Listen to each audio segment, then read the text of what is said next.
¿Y si te dijera que la Pascua no empezó con Jesús, pero que todo apuntaba a Él desde el principio? Imagina esto, una noche cargada de tensión, el aire espeso, cada familia esperando en silencio, con el corazón en vilo. Afuera, una sombra de muerte recorría las calles de Egipto, pero una simple mancha de sangre sobre un marco de madera bastaba para salvar una vida.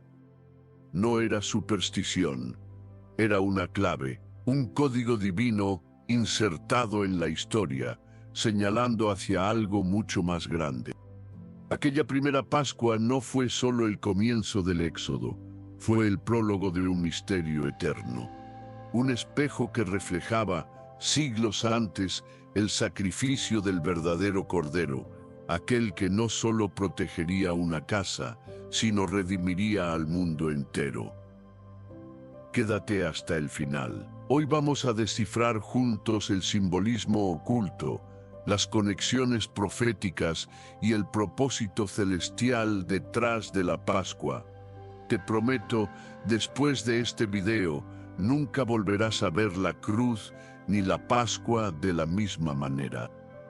Suscríbete, comparte este mensaje y abre el corazón a una verdad milenaria que hoy sigue viva. La esclavitud en Egipto y el llamado de Moisés. Viajemos atrás en el tiempo, a la tierra del Nilo. Contempla el esplendor de Egipto, pirámides desafiando al cielo, templos imponentes bañados por el sol dorado, una civilización en la cúspide de su poder, orgullosa, creyéndose eterna. Pero tras esa fachada de magnificencia, en las sombras de los palacios faraónicos, se ocultaba una realidad brutal, una herida abierta, la agonía de un pueblo esclavizado. Eran los hijos de Israel, descendientes de Jacob. Habían llegado siglos atrás como invitados, bajo la protección de José, aquel hebreo que salvó a Egipto del hambre. Pero la gratitud es efímera, y los recuerdos se desvanecen. Un nuevo faraón, uno que no conoció a José, ascendió al trono. Vio el creciente número de los hebreos no como una bendición, sino como una amenaza. Y el miedo engendró crueldad. Decretos implacables cayeron sobre ellos. Sus hombres, condenados a trabajos forzados, levantando ciudades ladrillo a ladrillo, bajo un sol abrasador, arrastrando piedras hasta el agotamiento. Sus mujeres, llorando en secreto la pérdida de sus bebés varones, arrancados de sus brazos y arrojados al Nilo por orden real. El látigo del capataz era la única canción que escuchaban, el adobe y el barro, su única compañía. Desde cada choza miserable, desde cada espalda lacerada, un clamor silencioso pero desesperado ascendía al cielo. ¿Había alguien escuchando? El cielo no estaba sordo, ni ciego. Lejos del Nilo, en la quietud árida del desierto de Madián, una zarza ardía. Pero este no era un fuego común. Las llamas danzaban, pero el arbusto no se consumía. Y desde el corazón de ese fuego sobrenatural, una voz resonó, una voz que desafió las leyes de la naturaleza y cambió el curso de la historia. Llamó a un hombre por su nombre. Moisés, Moisés, un príncipe fugitivo convertido en humilde pastor, un hombre atrapado entre dos mundos. Había huido de la opulencia del palacio que ahora oprimía a su pueblo. Y allí, ante la zarza ardiente, escuchó la revelación. Yo soy el Dios de tu padre, el Dios de Abraham, de Isaac y de Jacob. Ciertamente he visto la aflicción de mi pueblo que está en Egipto, y he oído su clamor, he descendido para librarlos. La misión parecía imposible, enfrentar al imperio más poderoso de la tierra, liberar a millones de esclavos sin un ejército, sin armas, sin estrategia humana. La única arma de Moisés era una promesa divina. yo estaré contigo. El Dios eterno mismo pelearía por Israel. Así comenzó la saga de la liberación, no por poder humano, sino por intervención divina. Las plagas y la sentencia final. Con Aarón, su hermano a su lado, y el cayado de pastor como único símbolo de autoridad divina, Moisés regresó al corazón del poder que había oprimido a su pueblo. Se plantó ante el faraón, el hombre considerado un Dios viviente, y pronunció la audaz demanda del cielo: «Deja ir a mi pueblo». La respuesta del faraón fue la burla y un corazón endurecido. Y así comenzó un duelo cósmico, una demostración del poder del Dios de Israel frente a los impotentes ídolos de Egipto. 10 veces golpeó la mano de Dios, y cada plaga fue un desafío directo a una deidad egipcia, un desmantelamiento de su falso poder. El Nilo, fuente de vida y adorado como un dios, se convirtió en sangre. Ranas, símbolo de fertilidad, invadieron cada rincón, desde los palacios hasta las cámaras más íntimas. El polvo de la tierra, bajo los pies del dios Geb, se transformó en mosquitos atormentadores, enjambres de moscas, pestilencia sobre el ganado sagrado, úlceras incurables, granizo mezclado con fuego que destruía las cosechas protegidas por Nut, langostas que devoraban lo poco que quedaba, y finalmente una oscuridad tan densa, tan palpable, que paralizó a todo Egipto durante 3 días, un golpe directo contra Ra, el dios Sol. Con cada plaga, el corazón del faraón se endurecía más, como piedra. La soberbia lo cegaba, pero algo crucial ocurría: Dios trazaba una línea divisoria. Mientras Egipto sufría, en la tierra de Gosén, donde habitaban los hebreos, reinaba la protección divina. No había sangre en sus aguas, ni plaga en sus hogares, ni oscuridad en sus moradas. La distinción era clara: Dios separaba a su pueblo, pero la libertad total aún no llegaba. Entonces, Moisés, con la autoridad del cielo investida en su voz, anunció la sentencia final, la más devastadora, la que rompería definitivamente la resistencia del faraón. Así ha dicho Jehová: a la medianoche yo saldré por en medio de Egipto, y morirá todo primogénito en tierra de Egipto, desde el primogénito de Faraón, que se sienta en su trono, hasta el primogénito de la sierva que está tras el molino, y todo primogénito de las bestias. Imagina el terror, un juicio absoluto inapelable, que no distinguiría entre ricos y pobres, nobles y esclavos egipcios. La muerte misma, enviada por Dios, caminaría invisible por las calles esa noche, reclamando la vida más preciada de cada hogar egipcio. El imperio estaba al borde del colapso. La institución de la primera Pascua. Pero justo en medio de esa sentencia aterradora, Dios abrió una puerta inesperada. No una puerta de escape basada en la fuerza o el mérito humano, sino una puerta de misericordia sellada con obediencia y sangre. Por primera vez se reveló un plan de redención específico, un acto que prefiguraría el mayor rescate de todos. La instrucción divina fue detallada, minuciosa, casi desconcertante en su especificidad. Cada familia hebrea debía seleccionar un cordero, no cualquier cordero, sino uno macho, de 1 año, y lo más importante, sin defecto, ni una cojera, ni una herida, ni una mancha. La perfección era esencial. Debían guardarlo consigo, cuidarlo, observarlo durante 4 días, desde el día 10 hasta el día 14 del mes de Abib. Y al caer la tarde del día 14, en el crepúsculo, cada familia debía sacrificar a su cordero. Pero el acto no terminaba ahí. Debían tomar un manojo de hisopo, mojarlo en la sangre del cordero sacrificado y aplicarla en los dos postes y en el dintel de la puerta de sus casas. La sangre debía ser visible por fuera. No bastaba con creer, no bastaba con tener el cordero dentro. La señal externa de la sangre aplicada era la línea divisoria entre la vida y la muerte inminente. Piensa en el misterio profundo de este mandato. La sangre de un inocente, de una criatura sin mancha, ofrecida para proteger al culpable. La vida de un cordero sustituyendo la vida del primogénito de la casa. Dios mismo prometió que cuando el ángel destructor pasara por Egipto esa noche, al ver la sangre en las puertas hebreas, pasaría de largo Pesaj, de donde viene la palabra Pascua. La sangre sería su escudo, su salvación. Con temor reverente, el pueblo obedeció. Los patriarcas inspeccionaron sus rebaños, buscando el animal perfecto. Durante 4 días, ese cordero vivió entre ellos.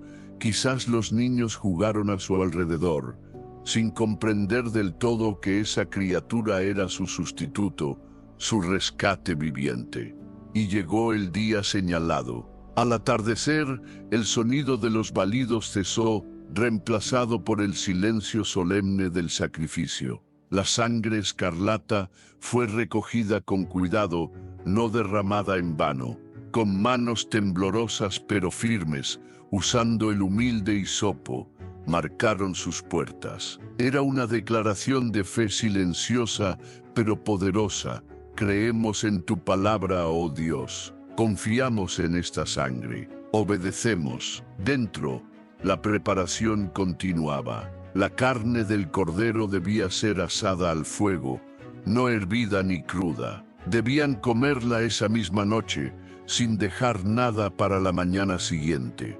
Y la comerían con 2 acompañamientos significativos: pan sin levadura matzá, recordando la prisa de la salida inminente, sin tiempo para que la masa leudara, y hierbas amargas maror, un recordatorio punzante de la amargura de la esclavitud que estaban a punto de dejar atrás. Incluso la postura al comer era una instrucción. Debían estar vestidos, con el cinturón ceñido, las sandalias puestas y el bastón en la mano, listos para partir en cualquier momento. No era un banquete relajado, era una comida de urgencia, una vigilia expectante. Era la Pascua del Señor. Cada detalle, divinamente ordenado, susurraba una verdad más profunda. La sangre, normalmente asociada a la muerte, ahora significaba vida. Lo que mancha, ahora purificaba. Lo que hiere, ahora sanaba. ¿Qué poder residía en ese líquido carmesí? ¿Cómo podía una simple señal en la madera detener el juicio del Todopoderoso?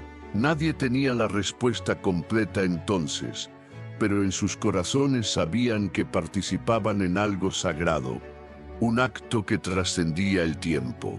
Mientras el último rayo de sol se ocultaba tras las dunas y el rojo de la sangre en los dinteles se fundía con el rojo del crepúsculo, cada familia hebrea se encerró en su hogar marcado. Escuchaban el viento del desierto, quizás el eco lejano de otros sacrificios y el ominoso silencio que precedía a la tormenta del juicio divino. No lo sabían entonces, pero con cada gota de sangre aplicada, estaban escribiendo el prólogo de la mayor historia de redención jamás contada, una historia cuyo verdadero cordero aún estaba por revelarse. La noche del juicio y la liberación. La luna llena se elevó sobre Egipto, un testigo silencioso en el vasto cielo nocturno. Pero esa noche, su luz plateada parecía teñida de presagio. El aire estaba cargado, denso, vibrando con una tensión invisible, pero palpable. El tiempo mismo parecía contener la respiración. La oscuridad no era solo ausencia de luz, Era el manto que anunciaba una visita divina, una intervención temida hasta por los ángeles. Dentro de las casas marcadas con sangre reinaba un silencio expectante. Los adultos velaban, vestidos para la marcha, el bordón en la mano, el corazón latiendo al ritmo de una promesa y una advertencia. Los niños, quizás dormidos, ignoraban el drama cósmico que se desarrollaba afuera. La sangre en el umbral era su única, pero suficiente, defensa. Era la línea trazada por Dios entre la vida y la muerte. Fuera de esas puertas, Egipto dormía. Dormía en la inconsciencia de su orgullo, ignorante de la sombra del juicio que se cernía sobre su imperio, desde el palacio más opulento hasta la choza más humilde. Y entonces llegó la medianoche, en un instante que partió la noche, sin fanfarrias ni trompetas.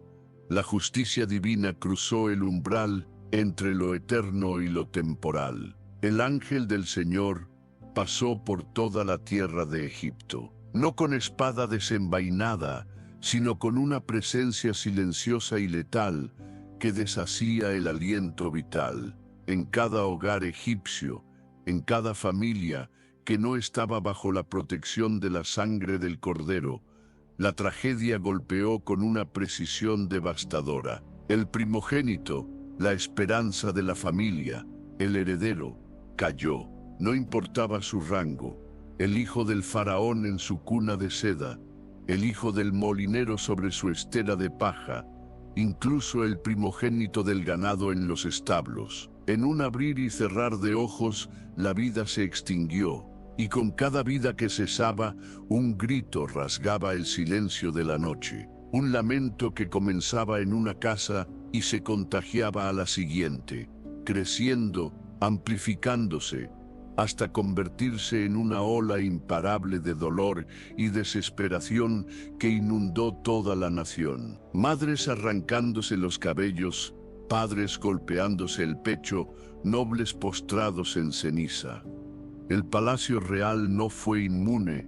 El heredero del trono más poderoso del mundo yacía frío. El faraón, el dios rey antes invencible, ahora estaba de rodillas, temblando ante un poder que ninguna de sus deidades ni ejércitos podía confrontar. Su orgullo se hizo añicos ante la soberanía del Dios de los esclavos. Pero en Gosén, en medio del llanto y la desolación que envolvía a Egipto, reinaba una calma sobrenatural. Dentro de las casas marcadas por la sangre, los primogénitos hebreos dormían plácidamente, respirando el aire de la vida, seguros bajo la sombra de la obediencia de sus padres. No por sus propios méritos, no por su linaje superior, sino únicamente por la fe que actuó conforme a la palabra de Dios. El Cordero había muerto en su lugar. Su sangre, visible en la puerta, clamaba vida, no venganza. Los israelitas escuchaban los lamentos a lo lejos. Su corazón se estremecía, no de miedo, sino de asombro y gratitud ante el milagro incomprensible. ¿Por qué ellos? ¿Qué los hacía diferentes? La respuesta resonaba en el silencio de sus hogares protegidos: la sangre, solo la sangre. Esa verdad simple y profunda quedaría grabada a fuego en su memoria colectiva para siempre. Antes de que el sol siquiera insinuara el amanecer, la orden llegó.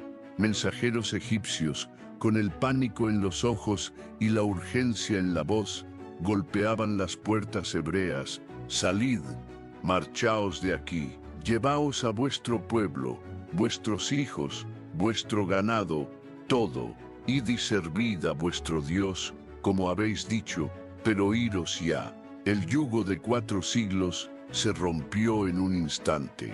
El pueblo que había sido esclavo se levantó, no con la prisa del fugitivo, sino con la dignidad del liberto. Tomaron sus mantos, sus bastones, la masa de pan sin leudar que habían preparado, y comenzaron a caminar. La redención había llegado, no por negociaciones humanas, sino por el juicio y la misericordia de Dios. El mismo poder que trajo muerte a Egipto, trajo vida y liberación a Israel. Mientras la enorme multitud se alejaba de las ciudades egipcias, dejando atrás el humo de los lamentos y el polvo de la opresión, cada paso era un testimonio. Ya no eran esclavos, eran peregrinos, ya no eran oprimidos, eran herederos de una promesa antigua. Llevaban consigo no solo sus pocas pertenencias, sino la memoria imborrable de esa noche, la noche en que, en la hora más oscura, la sangre de un cordero encendió la luz inextinguible de la esperanza y la salvación. La Pascua había nacido, y su eco resonaría por toda la eternidad. La Pascua como estatuto perpetuo.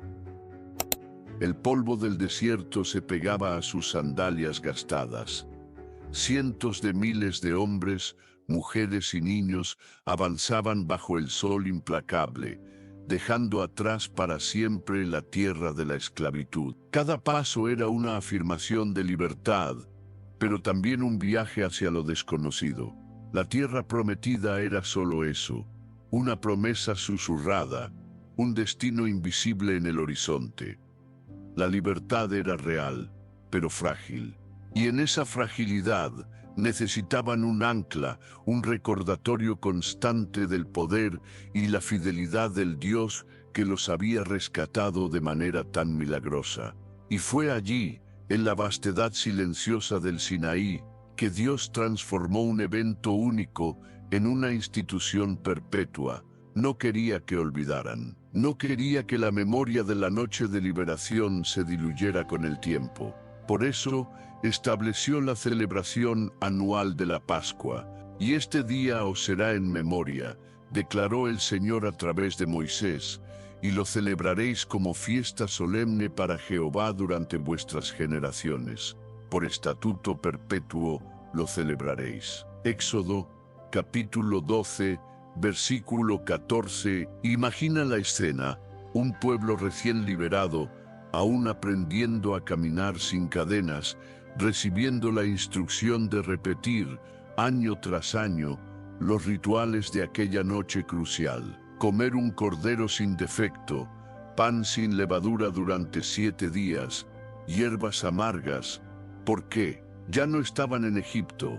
Ya no necesitaban la sangre en los dinteles para protegerse del ángel destructor. ¿Qué sentido tenía ahora? El desierto se convirtió en un aula divina.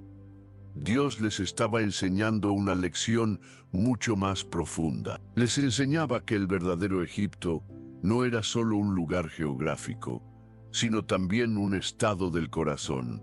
El verdadero faraón no era solo un rey terrenal, sino la tiranía del pecado, la idolatría latente, la dureza y la rebelión que anidaban en su interior. La libertad exterior debía ir acompañada de una liberación interior, y para enseñar esta verdad, Dios no usó discursos filosóficos, sino símbolos poderosos, cargados de significado profético. Cada elemento de la Pascua repetida se convirtió en una lección viva. El cordero sin mancha, más que un simple animal perfecto, era un anuncio silencioso, una sombra que apuntaba a un Salvador futuro, alguien perfectamente inocente que cargaría con la culpa de otros. El pan sin levadura hablaba de la necesidad de pureza, de una vida sin la levadura de la malicia y la maldad, una separación del pecado. Las hierbas amargas no solo recordaban el sufrimiento pasado, sino que enseñaban que la redención tiene un costo, que el pecado deja un sabor amargo y que la salvación no debe tomarse a la ligera. Comer vestidos y deprisa era una declaración constante de su identidad como peregrinos, extranjeros en este mundo, siempre listos para seguir la dirección de Dios hacia la verdadera herencia. mientras la columna de nube los guiaba de día y la de fuego de noche, mientras aprendían a depender del maná del cielo y del agua de la roca.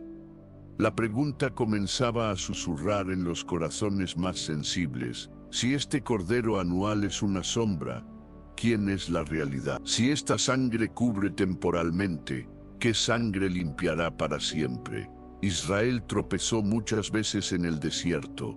Dudaron, se quejaron, incluso adoraron un becerro de oro, olvidando rápidamente al Dios que los liberó. Pero cada año llegaba el mes de Abib, y la orden era clara: celebrar la Pascua, limpiar la levadura vieja, sacrificar el cordero, recordar. Algunos lo harían por costumbre, otros por temor. Pero aquellos con fe genuina comenzaban a vislumbrar, aunque fuera débilmente, el contorno de una promesa mayor. Dios mantenía viva la llama de la Pascua, porque en la repetición de esos gestos ancestrales se escondía el corazón de su plan redentor. Mientras Moisés recibía la ley en el Sinaí, estableciendo el sistema de sacrificios en el tabernáculo, el sacrificio pascual conservaba su carácter único, íntimo, familiar, celebrado dentro del hogar, recordando esa primera noche de juicio y misericordia. Cada cordero sacrificado en el desierto y luego en la tierra prometida era un eco, una nota en la sinfonía divina que anunciaba la venida del verdadero Cordero. El pueblo en su mayoría no lo entendía aún, pero la sombra persistía, esperando pacientemente el amanecer de la realidad que proyectaba. Las profecías del Cordero venidero. Pasaron los siglos. Israel se estableció en la tierra prometida. El tabernáculo dio paso al majestuoso templo de Salomón en Jerusalén. Los altares humeaban continuamente con la sangre de los sacrificios. Y la Pascua seguía siendo la fiesta central, el recordatorio anual de la gran liberación de Egipto. Pero con la prosperidad y el tiempo, la llama de la memoria viva comenzó a menguar en muchos corazones. La rutina reemplazó a la reverencia. La ceremonia eclipsó el significado. Lo que nació como un acto de fe radical se convirtió para muchos en una obligación religiosa vacía, una liturgia sin alma. El Dios que ve el corazón, no solo las apariencias, no permaneció en silencio ante esta decadencia espiritual. Levantó voces valientes, los profetas, hombres que no temían hablar la verdad, aunque les costara la popularidad, la libertad o incluso la vida. No venían con palabras suaves, sino con fuego divino en sus labios. Isaías, Jeremías, Zacarías, Miqueas, cada uno, a su manera, denunció la hipocresía religiosa, la injusticia social y la idolatría creciente. Pero junto con el juicio, trajeron un mensaje de esperanza, una visión cada vez más clara del plan redentor de Dios. Hablaron de un rey venidero, un descendiente de David que establecería un reino de justicia. Pero también hablaron, de manera sorprendente y paradójica, de un siervo sufriente. Escucha las palabras asombrosas de Isaías, escritas 7 siglos antes de Cristo. En el capítulo 53, versículos 5 al 7, mas él herido fue por nuestras rebeliones, molido por nuestros pecados. El castigo de nuestra paz fue sobre él, y por su llaga fuimos nosotros curados. Todos nosotros nos descarriamos como ovejas, cada cual se apartó por su camino, mas Jehová cargó en él el pecado de todos nosotros. Angustiado él y afligido, no abrió su boca, como cordero fue llevado al matadero, y como oveja delante de sus trasquiladores enmudeció, y no abrió su boca. Un cordero llevado al matadero, herido por nuestras rebeliones, el pecado de todos cargado sobre él. Esto no era un símbolo animal, Era la descripción de una persona real, un sustituto divino, alguien que sufriría y moriría, no por su culpa, sino por la nuestra, un cordero verdadero, cuya muerte no solo cubriría el pecado temporalmente, como los corderos de la Pascua, sino que lo quitaría para siempre. El pueblo escuchaba estas profecías, pero luchaba por comprenderlas. ¿Cómo podía el Mesías glorioso ser al mismo tiempo un siervo despreciado y sufriente? ¿Cómo podía el Salvador de Israel ser rechazado y asesinado? Era un enigma divino, una verdad velada, que solo la humildad y la revelación del Espíritu podían desentrañar. Jeremías habló de un nuevo pacto, uno que Dios haría no en tablas de piedra, sino escrito en los corazones. Un pacto de perdón total, porque perdonaré la maldad de ellos, y no me acordaré más de su pecado. Jeremías, capítulo 31, versículo 34. ¿Cómo sería posible tal perdón radical? Solo a través de un sacrificio infinitamente superior a los de la antigua ley. Zacarías profetizó que mirarían a aquel a quien traspasaron, y llorarían por él. Zacarías, capítulo 12, versículo 10. Incluso el rey David, 1000 años antes de Cristo, en el Salmo 22, que describió palabras que parecen salir de los labios de alguien crucificado: Dios mío, ¿por qué me has desamparado? Han horadado mis manos y mis pies, repartieron entre sí mis vestidos, y sobre mi ropa echaron suertes. Los escribas y rabinos estudiaban estos textos, debatían sus significados. Algunos los aplicaban a la nación de Israel en su conjunto, pero otros, con ojos más atentos al Espíritu, comenzaban a percibir la verdad asombrosa. Todo el sistema del Antiguo Testamento, el templo, el sacerdocio, los sacrificios, las fiestas, la Pascua misma, eran como sombras proyectadas por una realidad venidera, una realidad con forma humana. El corazón palpitante de las escrituras hebreas no era solo la ley o la historia, era una promesa. La promesa de que Dios mismo proveería el Cordero, un Cordero designado desde antes de la fundación del mundo, que se entregaría voluntariamente, cuya sangre redimiría no solo a una nación, sino a toda la humanidad que creyera. Los imperios surgían y caían: Babilonia, Persia, Grecia, Roma, pero la promesa permanecía. Luego, un silencio profético de 400 años descendió sobre Israel. El cielo parecía callar, pero era el silencio que precede al amanecer. En una humilde aldea de Galilea, Nazaret, lejos de los centros de poder religioso, estaba a punto de nacer aquel cuya sangre no solo sería sin mancha, sino divina. El verdadero Cordero ya estaba en camino. La espera casi había terminado. Olvido y avivamientos, la Pascua en la historia de Israel.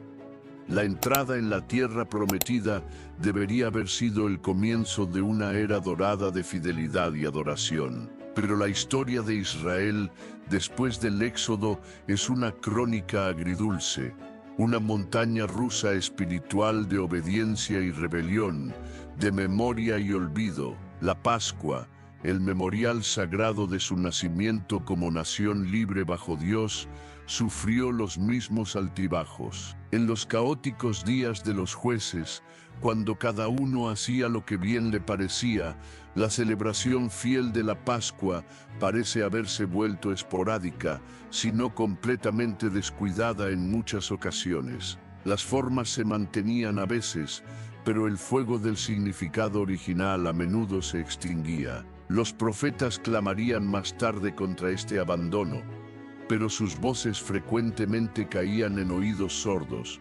Con la llegada de la monarquía, la situación no mejoró consistentemente. Saúl, el primer rey, mostró poca sensibilidad espiritual. David, Aunque un hombre conforme al corazón de Dios y restaurador del arca, no parece haber priorizado una restauración nacional de la Pascua. Fue bajo Salomón, con la magnificencia del templo recién construido, que quizás se vivieron momentos de esplendor religioso, pero pronto la sabiduría y la riqueza dieron paso a la complacencia, las alianzas paganas y la idolatría, diluyendo la fidelidad al único Dios verdadero. Tras la muerte de Salomón, el reino se fracturó.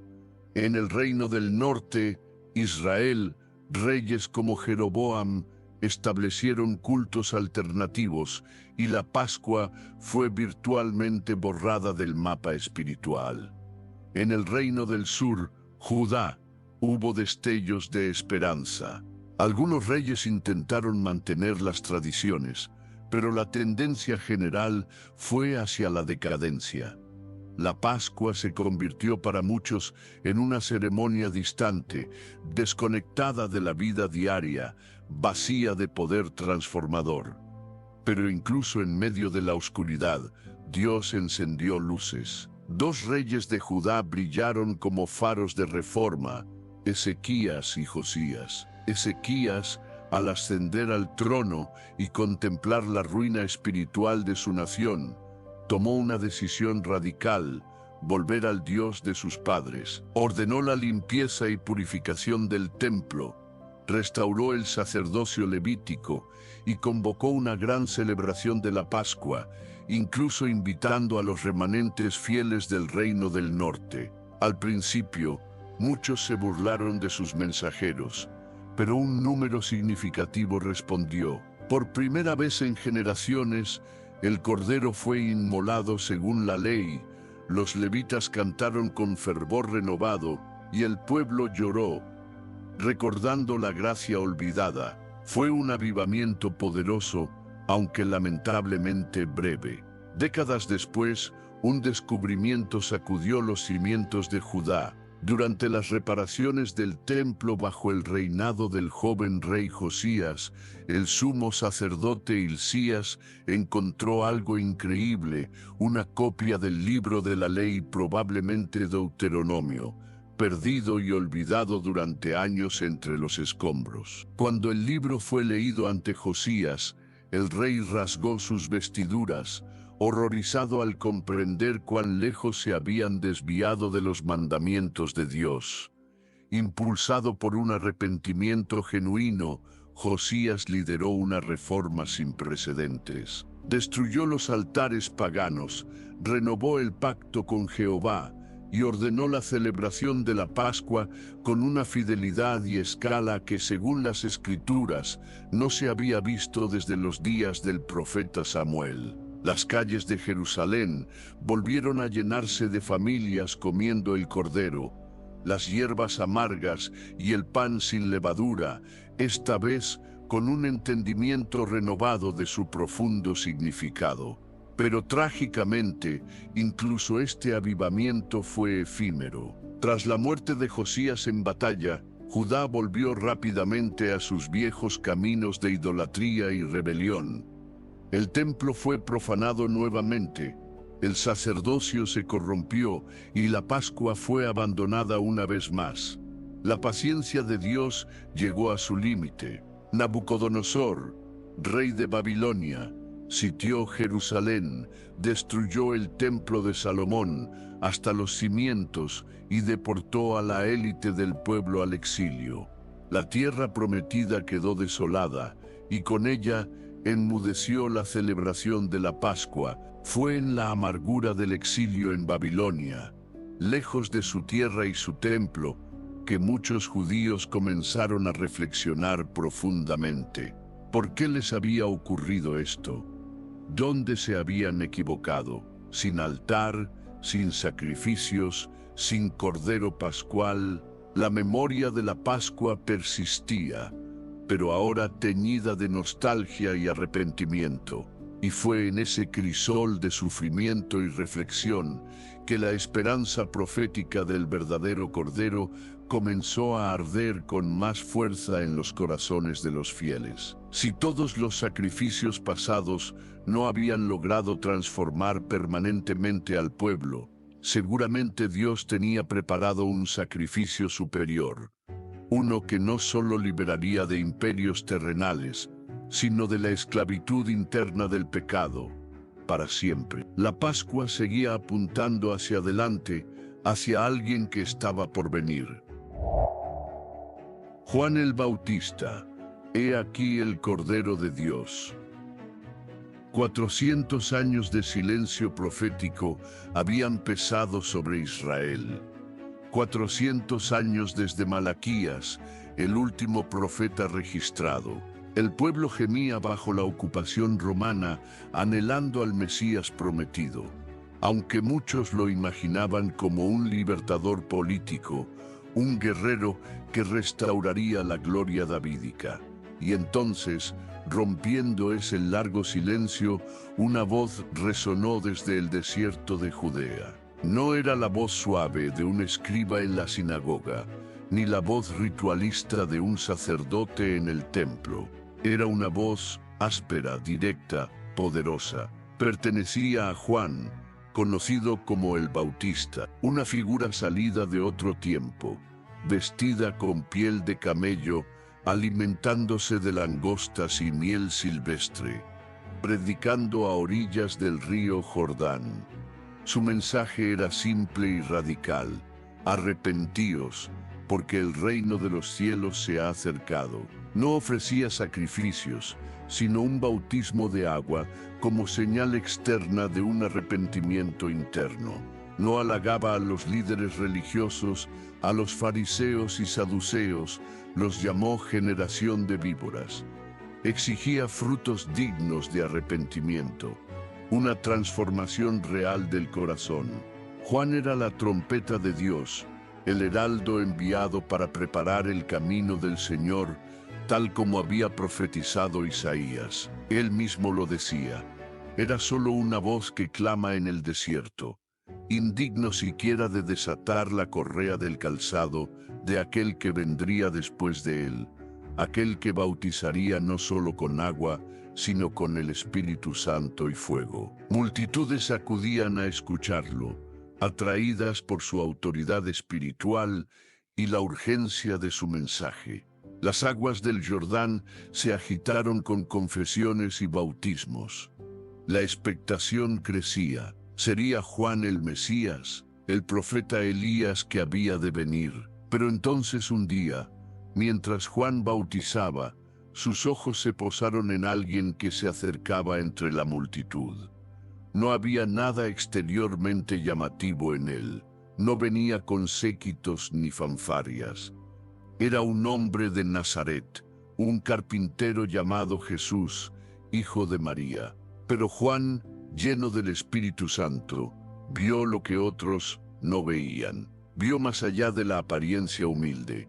Vio al ungido de Dios. Y en ese momento crucial, Juan pronunció las palabras que conectarían siglos de historia: profecía y sacrificio. Las palabras que identificaban finalmente al cumplimiento de la Pascua.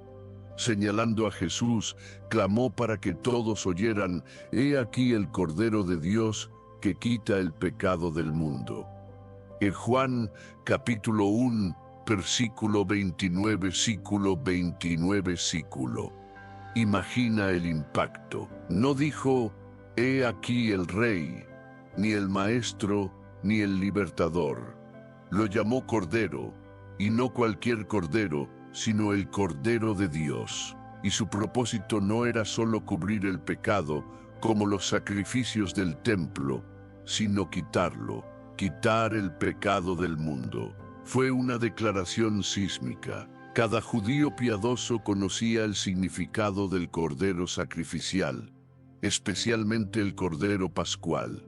Pero Juan estaba diciendo que este era el Cordero definitivo, el antitipo perfecto al que todos los demás corderos habían apuntado. Jesús no lo negó, Se acercó a Juan y, para sorpresa de éste, pidió ser bautizado.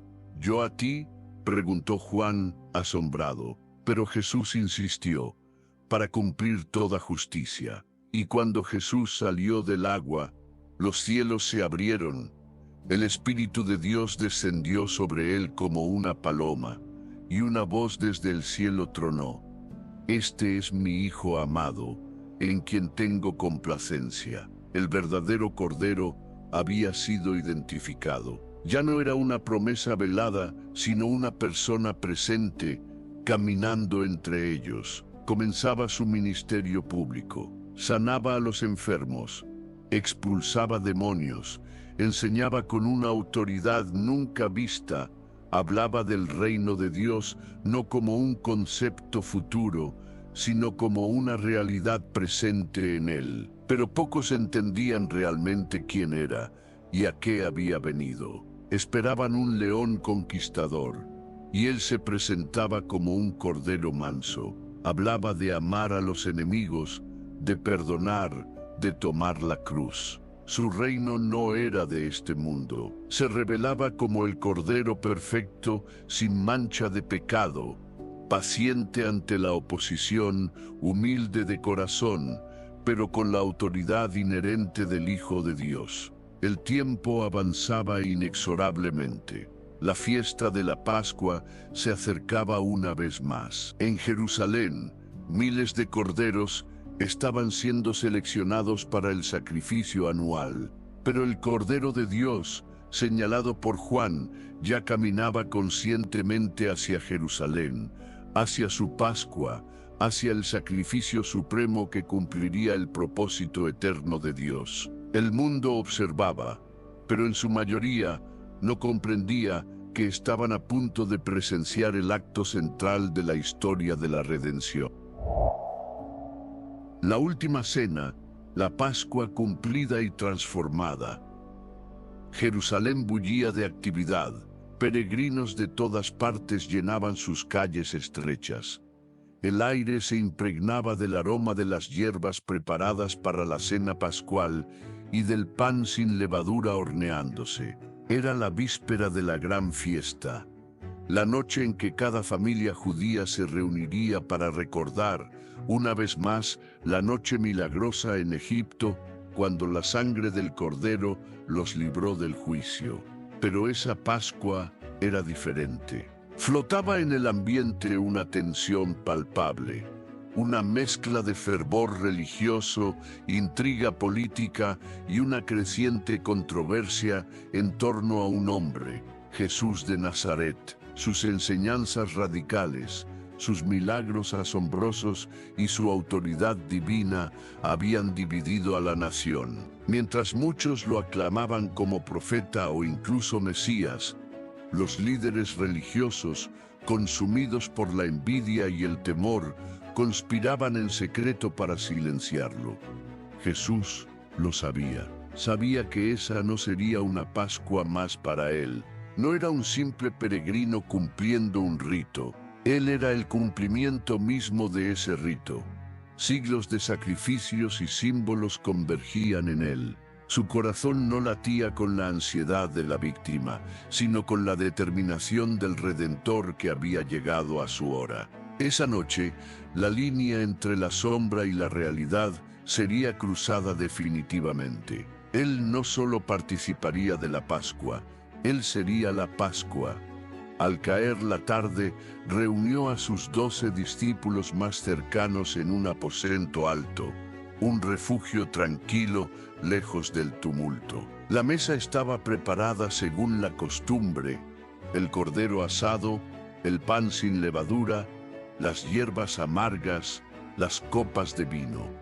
Pero antes de iniciar la cena ritual, Jesús hizo algo inesperado, algo profundamente contracultural y escandaloso para la época. Se levantó, se quitó el manto exterior, tomó una toalla, se la ciñó como el más humilde de los siervos y comenzó a lavar los pies sucios de sus discípulos, uno por uno. Pedro protestó. Era impensable que el maestro hiciera tal cosa, pero Jesús insistió. Con este acto silencioso pero elocuente, reveló la naturaleza de su reino. El liderazgo verdadero no reside en el dominio, sino en el servicio humilde. El Cordero de Dios no solo moriría por ellos, sino que los amaba y servía hasta el extremo. Luego, reclinados a la mesa, comenzó la cena pascual. Los discípulos, aunque quizás intuyendo la solemnidad del momento, no podían comprender aún la magnitud de lo que estaba por suceder. Habían celebrado esta cena toda su vida, pero esa noche Jesús tomó los elementos familiares y les dio un significado completamente nuevo y eterno. Tomó el pan sin levadura, dio gracias, lo partió y se lo dio, diciendo palabras que resonarían por toda la eternidad. Tomad, comed. Esto es mi cuerpo que por vosotros es partido. Haced esto en memoria de mí, basado en Mateo capítulo 26, versículo 26, y 1 Corintios capítulo 11, versículo 24, Fed, su cuerpo como el pan sería quebrado por ellos. Luego, después de la cena, tomó la copa de vino, probablemente la tercera copa del ritual pascual, la copa de redención. Dio gracias nuevamente y se la pasó, declarando: esta copa es el nuevo pacto en mi sangre, que por vosotros se derrama para remisión de los pecados. Haced esto todas las veces que la bebiereis, en memoria de mí.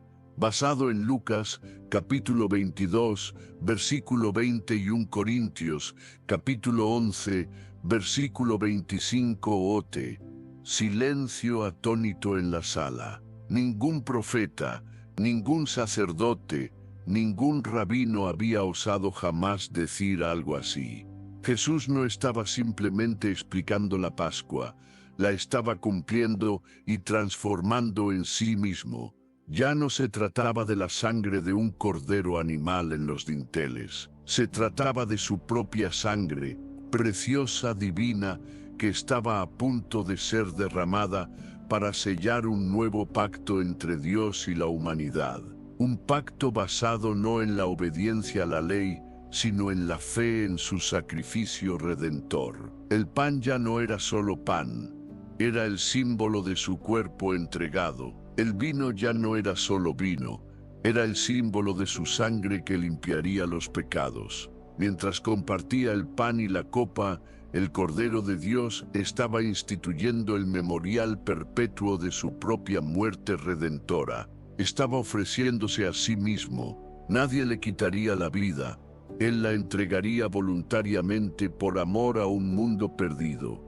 Afuera, la noche avanzaba. Judas, uno de los 12, ya se había escabullido, consumido por la traición, dirigiéndose a los enemigos de Jesús. El eco de sus pasos se perdía mientras Jesús y los 11 restantes entonaban un himno, probablemente un salmo pascual como el 118, que habla de la piedra desechada, convirtiéndose en la piedra angular. Cantaban sin comprender del todo que su maestro era esa piedra, a punto de ser rechazada y quebrada, para luego ser exaltada en gloria. Al salir del aposento alto hacia la oscuridad del huerto de Getsemaní, Jesús ya no era solo el Maestro amado, era el Cordero marcado, caminando con resolución hacia el altar del sacrificio.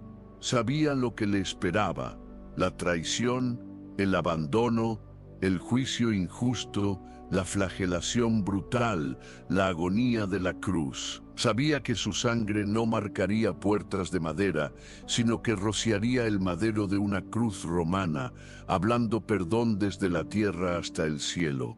En su muerte inminente, todo el simbolismo acumulado durante 15 siglos de Pascuas encontraría su cumplimiento absoluto y final. Él era, es y siempre será el Cordero perfecto de Dios. El cielo observaba en silencio reverente. La cena que cambiaría la eternidad había concluido. La hora del sacrificio había llegado.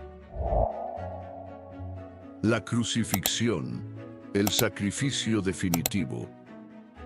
Amaneció en Jerusalén, pero la luz del sol parecía incapaz de disipar la oscuridad espiritual que se cernía sobre la ciudad santa. Las calles, que horas antes vibraban con los preparativos festivos de la Pascua, ahora eran escenario de confusión, miedo y un odio creciente dirigido hacia un solo hombre. Mientras miles de peregrinos se preparaban para el día más sagrado del calendario judío, en los palacios y patios de los líderes religiosos y la fortaleza romana se desarrollaba un juicio apresurado, ilegal, amañado.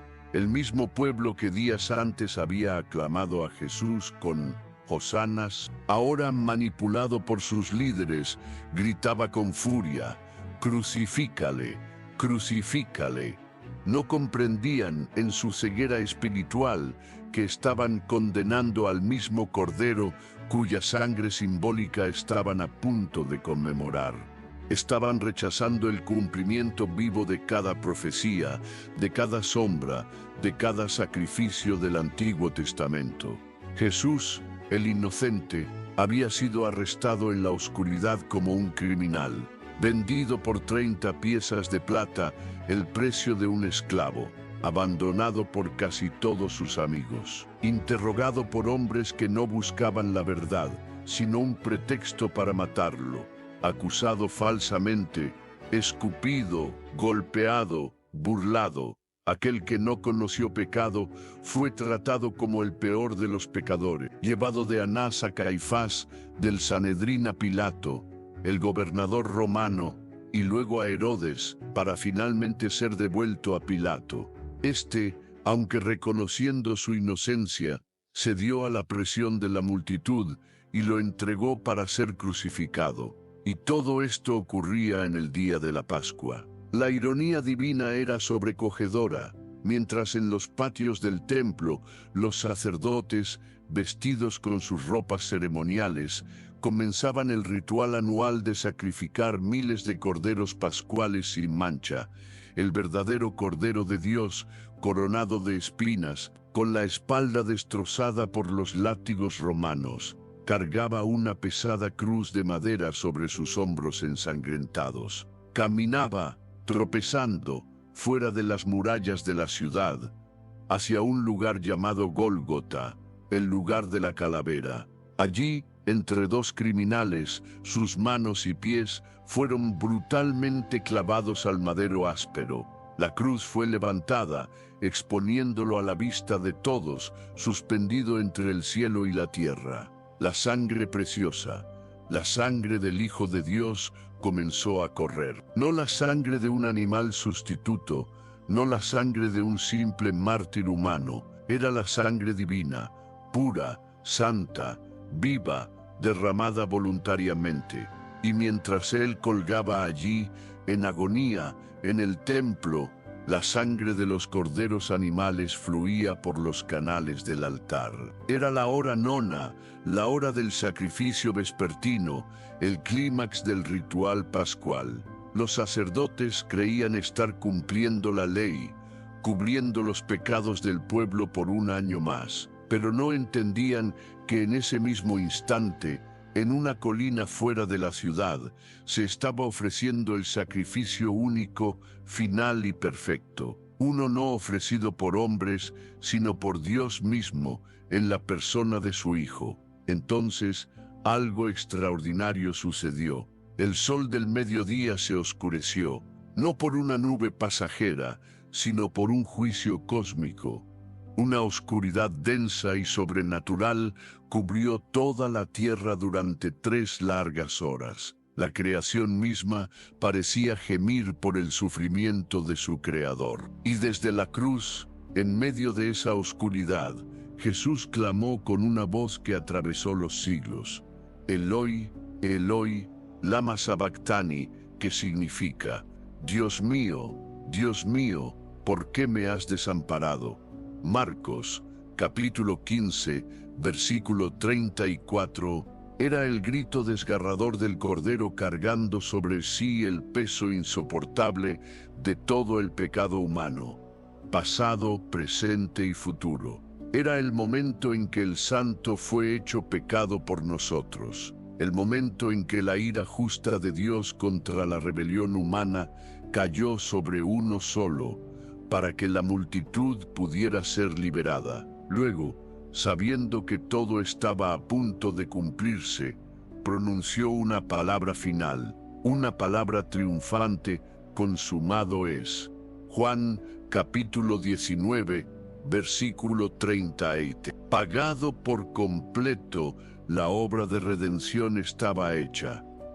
Inclinando la cabeza, entregó su espíritu. En ese preciso instante, en el templo de Jerusalén, el grueso velo que separaba el lugar santo del lugar santísimo, la cortina que simbolizaba la barrera entre el hombre pecador y la presencia santa de Dios, se rasgó en dos, de arriba abajo, no por manos humanas, sino por un acto poderoso de Dios. El camino a la presencia de Dios quedaba abierto.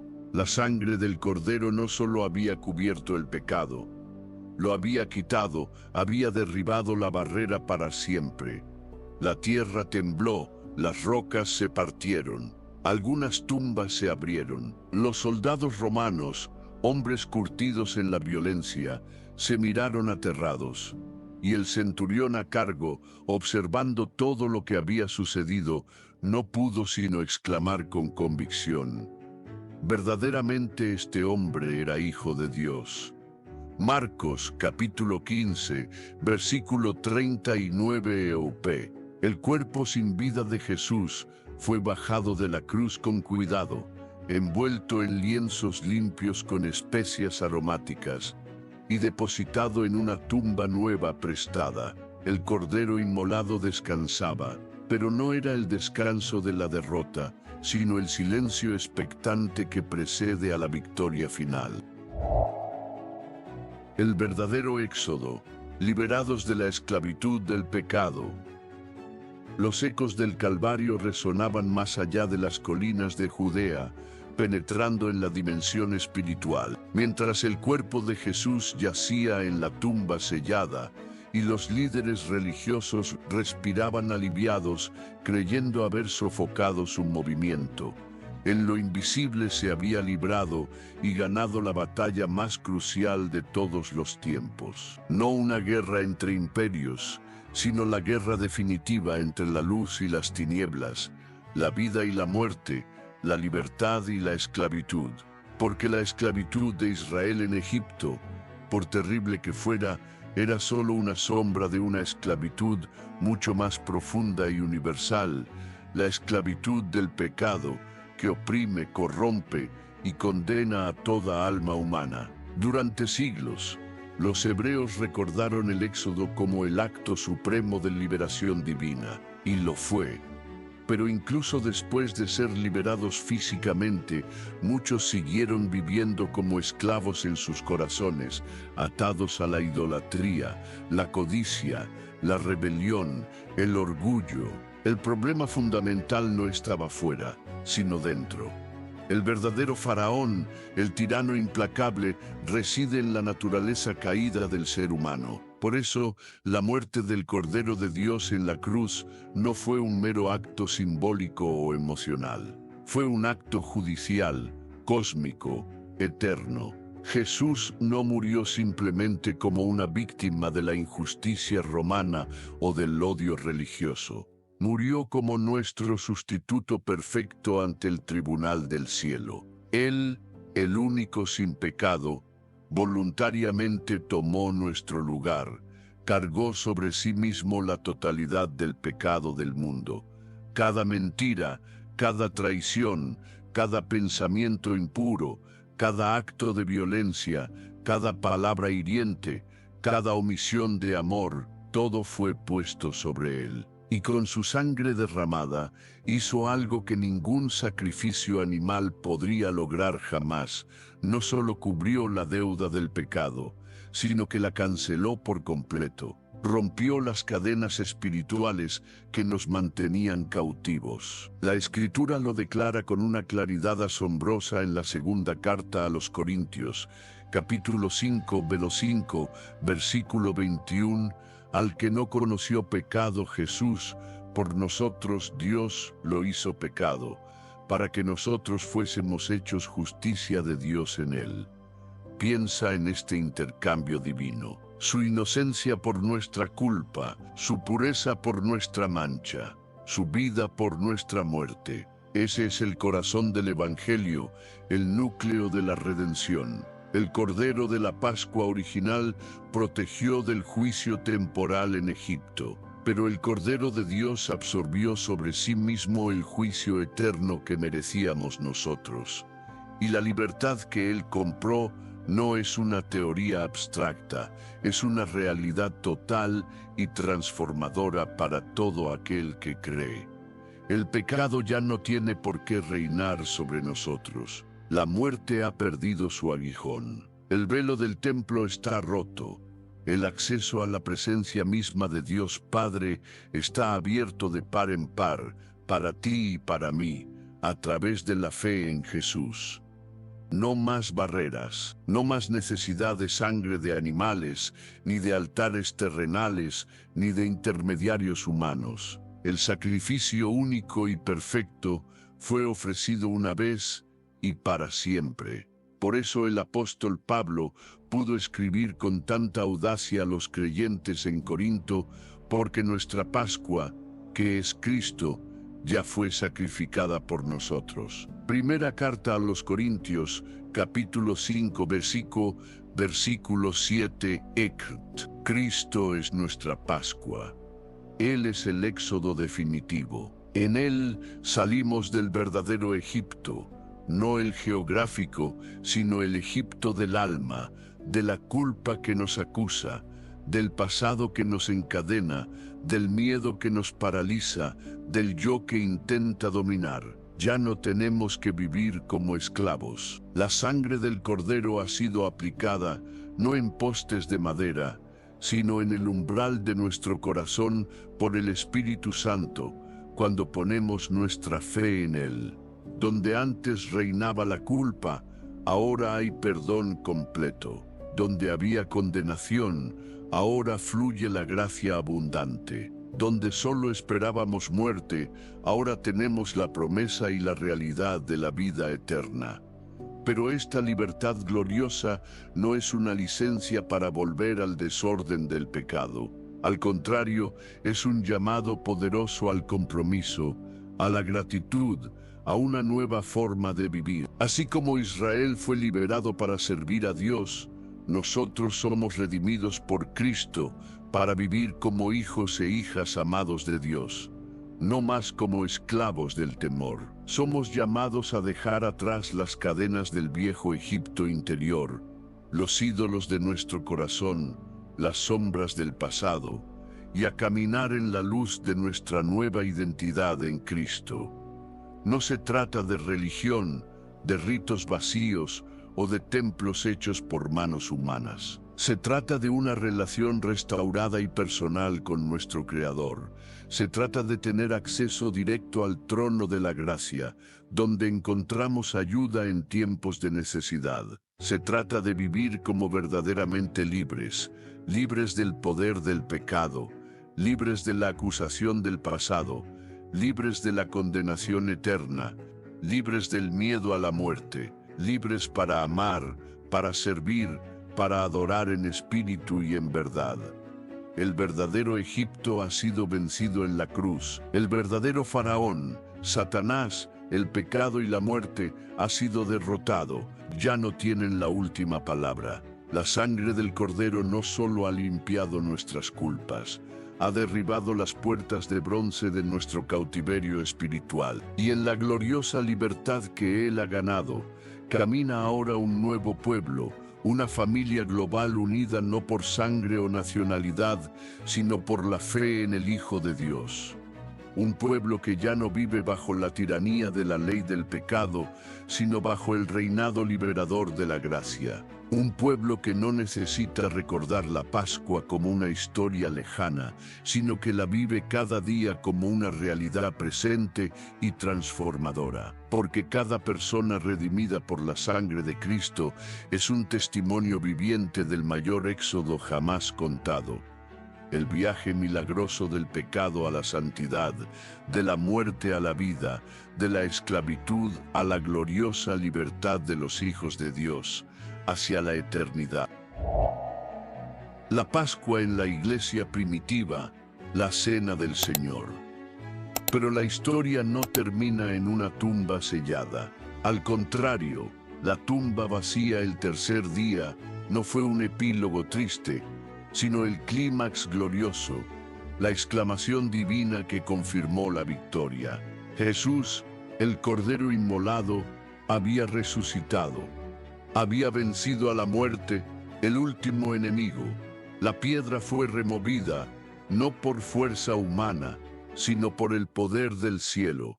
Y con su resurrección, el mensaje de la cruz quedó sellado para siempre con el triunfo de la vida indestructible. Aquel que fue ofrecido como sacrificio perfecto ahora se presentaba como el sumo sacerdote eterno, intercediendo por nosotros.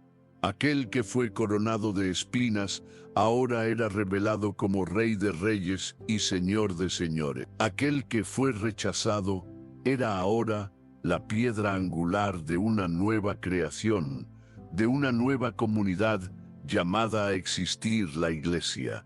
Los primeros creyentes, aquellos que habían caminado con Él, que lo vieron, lo tocaron, comieron con Él después de su resurrección, estaban llenos de una convicción ardiente e imparable. Ya no eran un grupo disperso y temeroso, eran el pueblo del Cordero resucitado, testigos oculares del cumplimiento de siglos de promesas. Comprendieron que, aunque sus compatriotas judíos siguieran celebrando la Pascua como un memorial del éxodo de Egipto, el verdadero y definitivo éxodo se había consumado en la cruz y la tumba vacía. La iglesia primitiva no abolió la Pascua, la vio cumplida y trascendida en Cristo. ¿Cómo recordaban y celebraban ahora esta nueva realidad? A través de la cena del Señor. Cada vez que se reunían, generalmente el primer día de la semana, el día de la resurrección, partían el pan y bebían la copa, pero no lo hacían como un simple ritual vacío o un mero recordatorio histórico de la última cena. Lo hacían como un acto de fe viva, una proclamación poderosa y una comunión íntima con su Señor resucitado y presente, obedeciendo su mandato: haced esto en memoria de mí. La cena del Señor se convirtió en la celebración pascual de la nueva alianza. Ya no necesitaban sacrificar corderos literales, porque el Cordero de Dios había ofrecido el sacrificio único y eterno. El pan sin levadura ahora les recordaba su cuerpo entregado por ellos. El vino les recordaba su sangre derramada para el perdón de sus pecados y el sello del nuevo pacto. El apóstol Pablo lo explicó claramente a la iglesia en Corinto, que luchaba por entender estas cosas. Les dijo en su primera carta, capítulo 5, versículos 7 y 8, «Limpiaos, pues de la vieja levadura del pecado, para que seáis nueva masa, sin levadura como sois. Porque nuestra Pascua, que es Cristo, ya fue sacrificada por nosotros. Así que celebremos la fiesta, no con la vieja levadura, ni con la levadura de malicia y de maldad, sino con panes sin levadura, de sinceridad y de verdad». Cristo era su Pascua, no un símbolo, sino la realidad misma. Celebrar la fiesta ahora significaba vivir una vida de pureza, sinceridad y verdad, fundamentada en su sacrificio. En medio de persecuciones brutales, encarcelamientos y martirios, la iglesia primitiva no celebraba la Pascua con rituales externos en un templo, sino con vidas entregadas al servicio del Cordero resucitado. Cada vez que partían el pan y compartían la copa, estaban proclamando valientemente: la sangre de Jesús todavía tiene poder. Su sacrificio no fue en vano. La cruz no es derrota, sino victoria. La tumba está vacía. Él vive. La Pascua cristiana ya no estaba atada a una fecha fija en el calendario, ni a un lugar geográfico como Jerusalén. Donde quiera que 2 o 3 se reunieran en el nombre de Jesús resucitado, allí estaba Él en medio de ellos. Allí se revivía el espíritu pascual, no como una memoria fría, sino como una presencia viva y transformadora. Y mientras el Imperio Romano intentaba aplastar este movimiento con violencia, la Iglesia crecía exponencialmente. ¿Por qué? Porque la gente veía el testimonio de un pueblo radicalmente diferente.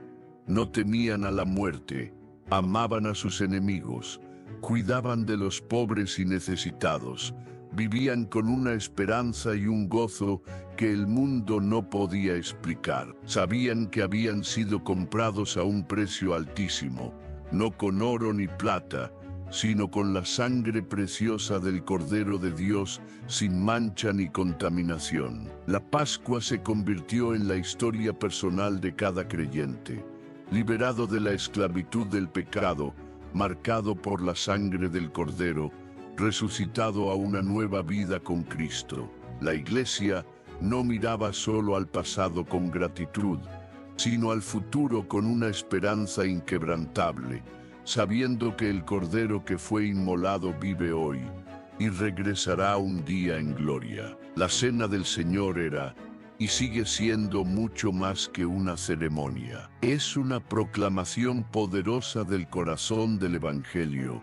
Dios intervino en la historia, no con poder militar, sino con amor sacrificial.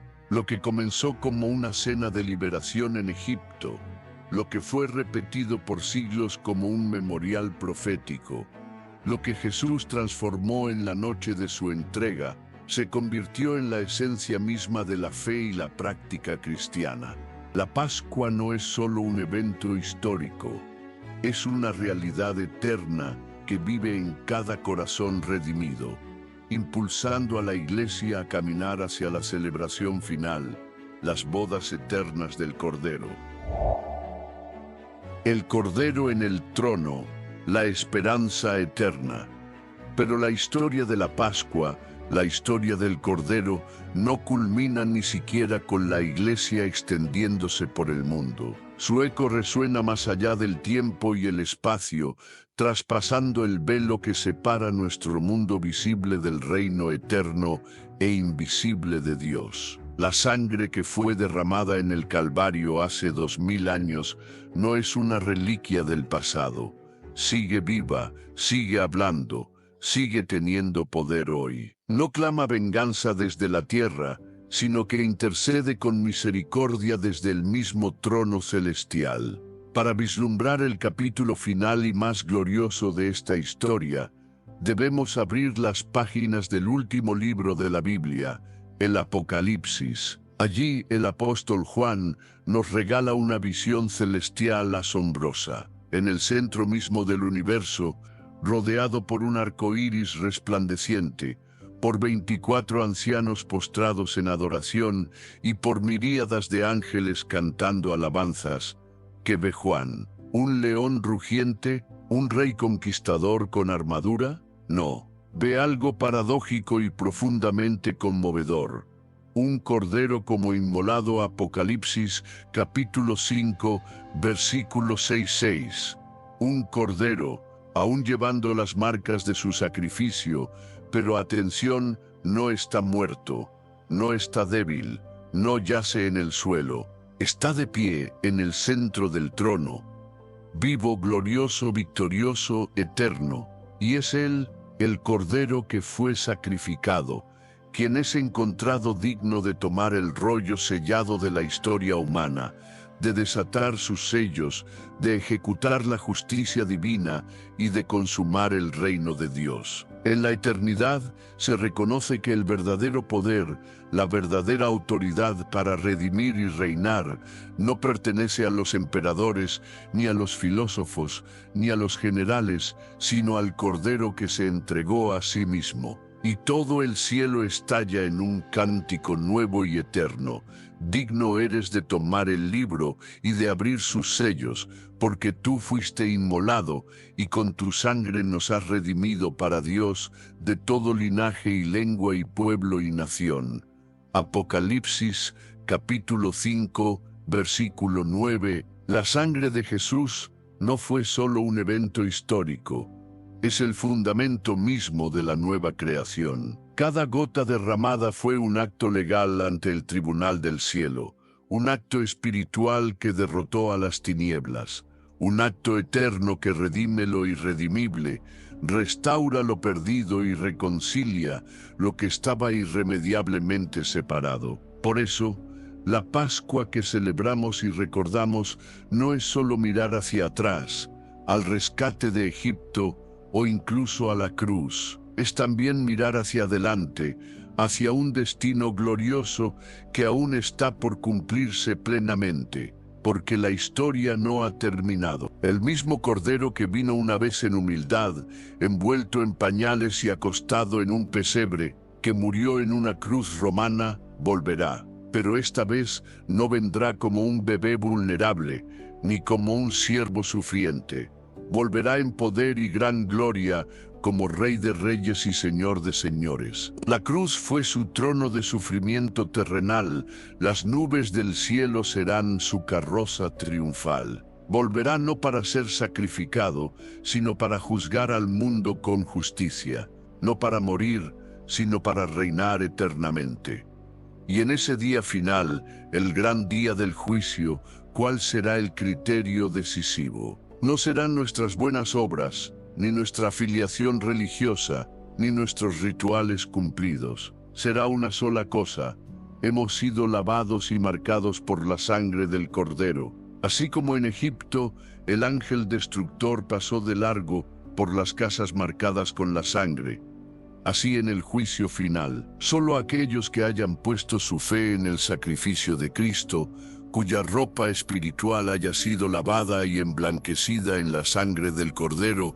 Apocalipsis, capítulo 7, versículo 14-8, versículo 14b, serán reconocidos como redimidos, como hijos de Dios. Esa es la verdadera marca, el sello divino de pertenencia, porque su sangre sigue hablando, sigue protegiendo, sigue clamando misericordia para aquellos que se refugian en él. Y después del juicio, llegará la celebración definitiva, el banquete eterno que la Pascua siempre prefiguró, las bodas del Cordero. El Apocalipsis lo describe como una fiesta gloriosa, sin fin, donde los redimidos de todas las épocas y naciones, la Iglesia, presentada como una novia pura y radiante, se sentará a la mesa con su esposo celestial, el Cordero. ¡Qué imagen! Ya no habrá más lágrimas, ni luto, ni muerte, ni pecado. Solo habrá adoración pura, gozo inefable y comunión perfecta con Dios y con los santos. Y en un acto de amor supremo, el mismo Cordero nos servirá. La Pascua, que comenzó en una noche oscura de juicio y liberación en Egipto, culminará en un día eterno de luz y gloria en los cielos nuevos y la tierra nueva. Mientras esperamos ese día glorioso, la Pascua sigue hablándonos hoy. No se trata solo de historia antigua, sino de una invitación viva a salir de nuestro Egipto, dejar atrás la esclavitud del pecado y abrazar la libertad que Jesús compró con su sangre. Porque esa sangre aún tiene poder, poder para perdonar, sanar, restaurar y transformar. No importa cuán lejos estés o cuán rota parezca tu historia, la sangre del Cordero es suficiente. Y en medio de un mundo lleno de ruido, sigue sonando una voz, no de condena sino de amor, no para imponerse, sino para abrazarte con gracia. Esta no es solo la historia de la Pascua, puede ser tu historia también. Si este mensaje tocó tu corazón, haz 3 cosas. Suscríbete para seguir descubriendo los misterios de la Biblia. Comenta qué parte te impactó más o deja tu pregunta. Comparte este video con alguien que necesite esperanza hoy. Gracias por estar aquí. La historia continúa y tú formas parte de ella. Hasta la próxima.